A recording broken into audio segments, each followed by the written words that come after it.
I think you have to understand what we call the environmental movement is a religious movement. It's mostly an apocalyptic religious movement. Because I don't know if human life will survive. Most environmental NGOs are trying to meet people's existential or spiritual or psychological needs. They're not actually trying to make the environment a better place. It's just the Marvel comic universe approach to environmental problems. It's so exaggerated. It's always so elitist. It always seems to involve telling poor people and working people what they can and can't do.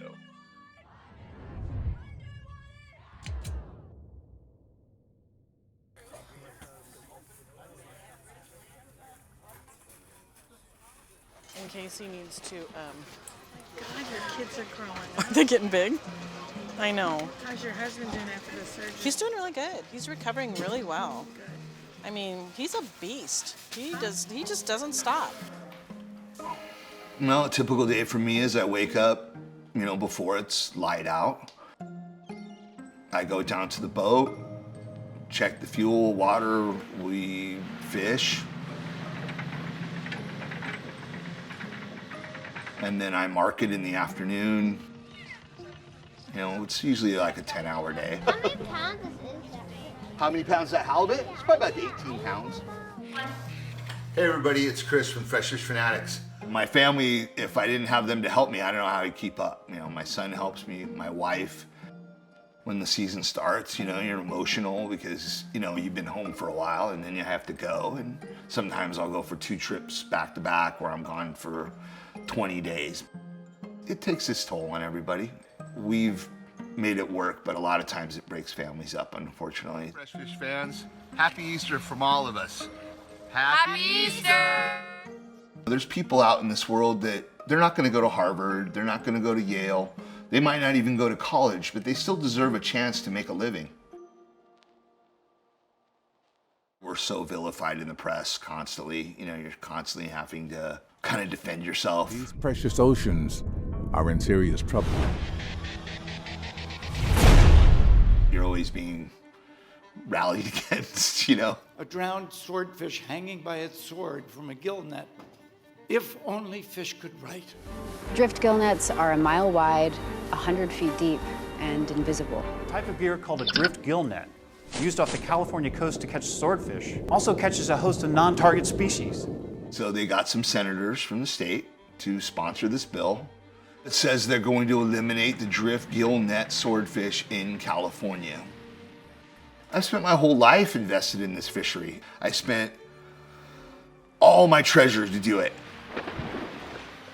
Then they pull the rug out from under you. Transition away from harmful drift gill nets to more sustainable gear types such as deep set. How much money have you had to spend to conform to all the regulations that's in your whole career? $500,000. We've complied.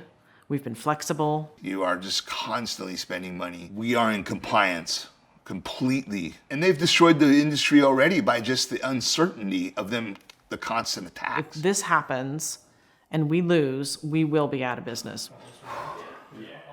Their concern is that the California sword fishermen, when they use drift gill nets to catch swordfish, they will hurt other species. I've done everything that has been asked of me and more as far as mitigation measures. Well, there's more mammals now than there ever has been. There's more turtles than there ever has been. So they're just going to shut it down completely, which will shut down the production of California swordfish completely. I think it's important to have environmental activists. I don't think it's wrong.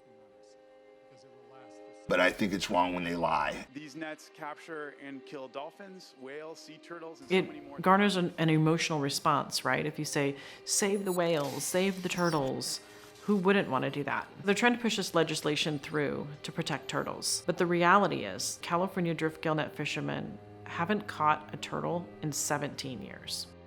One of the consequences of trying to end the California swordfish fishery is that you're going to have a greater demand for swordfish from areas where fisheries are subject to much, much less stringent environmental controls. Stopping people like me who are trying to do the right thing will actually hurt more animals than it will save. When they're actually sending the market to longliners in Mexico that fish where there's more turtles than anywhere else in the world. American fishermen don't do that. We're the most regulated fishermen in the world. Instead of actually mitigating problems, it's ban, ban, ban. I think you have to understand that apocalyptic environmentalism is the dominant secular religion of elites. Once you're Leonardo DiCaprio and you want to impress your friends and girlfriends, it's not enough anymore to be like, I got a yacht. And so naturally, the final place you go to is you say, it's not just that I'm rich, it's that I'm more moral and more powerful. That allows you to distinguish yourself from others. A miniature version of that narcissistic celebrity fest is going on with everybody that sort of imagines themselves at the center of a world-saving activity. So it's a fairly easy thing to say, well, look, we got this law passed in California, and so all of the entanglements that you've seen over the last 20 years will go away. And that is certainly marketable. It doesn't take into account the fishermen and their families who rely upon a vibrant fishing industry.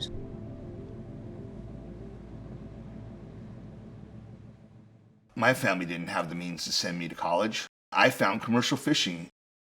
It's provided my family with a way to make a living. And people need that.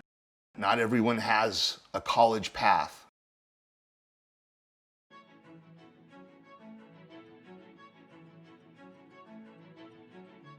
Well, I married up, which was a big positive for me, you know. I mean, my wife is the one that makes things work here, not me.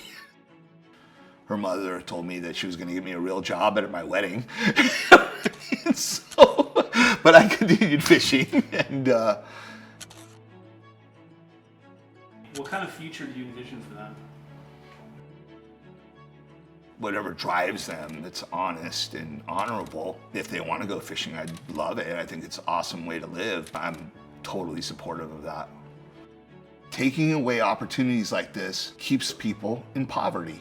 And I'm willing to go to the mat for not just me, but fellow fishermen that want a path to success.